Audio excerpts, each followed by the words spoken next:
ଦେଖନ୍ତୁ ମାନେ ପର୍ଟିକୁଲାରଲି ଶୀତ ସରିଲା ପରେ ନର୍ମାଲି ଶୀତ ମାସରେ ଲୋକମାନେ ସେମାନେ ତତ୍ପର ଥାନ୍ତି ଯେ ପୋଡ଼ା ଏଇଟାକୁ ଲଗାଇବା ପାଇଁ, ଯେଉଁଟାକି ସରକାରଙ୍କ ଦ୍ୱାରା ତାକୁ ବ୍ୟାନ୍ କରାହେଇଛି। ଏଥିରେ ପଲ୍ୟୁସନ୍ର ମାତ୍ରା ଅଧିକ ମାତ୍ରାରେ ବଢ଼ିଯାଇଛି।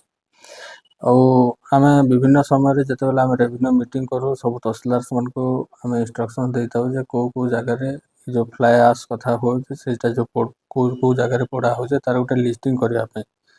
ଆଉ ଯେଉଁ ଜାଗାରେ ଲିଷ୍ଟିଂ ହେଇଛି, ମାନେ କିଛି ଏକ୍ଜାମ୍ପଲ୍ ବଶତଃ ଏବେ ଆମେ ବରପାଲିରେ ଗୋଟେ ଦୁଇଟା ଜାଗାରେ ଫର୍ ଏକ୍ଜାମ୍ପଲ୍ ସେଟ୍ କରିବା ପାଇଁ ଗୋଟେ ଦୁଇଟା ଜାଗାରେ ଆମେ ଫାୟାର୍ ଗାଡ଼ି ନେଇକି ତାକୁ ମଧ୍ୟ ଆମେ ଡିମୋଲିସ୍ କରିଛୁ।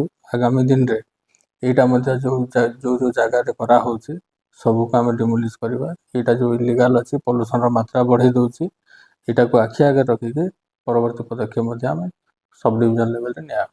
ଏଇଟା ତ ଗୋଟେ ବ୍ୟାନ୍ ଆଇଟମ୍ ଅଛି, ୟା ପାଇଁ କୌଣସି ବିଧିବଦ୍ଧ ପରମିସନ୍ ନାହିଁ। ଆମେ କାହାକୁ ମଧ୍ୟ ପରମିସନ୍ ଦିଆ ହେଇନି। ପୋଲିସକୁ ମଧ୍ୟ କହିଛୁ ୟା ଉପରେ ପଦକ୍ଷେପ ନେବା ପାଇଁ। ତା ସହିତ ଯେଉଁ ଜୁନିୟର ମାଇନିଂ ଅଫିସର ଅଛନ୍ତି, ଡିଷ୍ଟ୍ରିକ୍ଟ ଲେଭେଲ୍ର ମାଇନିଂ ଅଫିସର, ତାଙ୍କୁ ମଧ୍ୟ ଇନଷ୍ଟ୍ରକ୍ସନ୍ ଦିଆହେଇଛି ଯେ ୟା ଉପରେ ଏନଫୋର୍ସମେଣ୍ଟ କରିବା ପାଇଁ। କିନ୍ତୁ ସେଟା ତହସିଲଦାରଙ୍କ ମାଧ୍ୟମରେ ଆମେ ଇନକ୍ୱାରି କରାଇବା। ଇନକ୍ୱାରି କରିକି ଯେଉଁ ଜାଗାରେ ଏଇଟା କରାହେଉଛି ତା'ର ଆମେ ବିଧିବଦ୍ଧ ପଦକ୍ଷେପ ଆମେ ଗ୍ରହଣ କରିବା।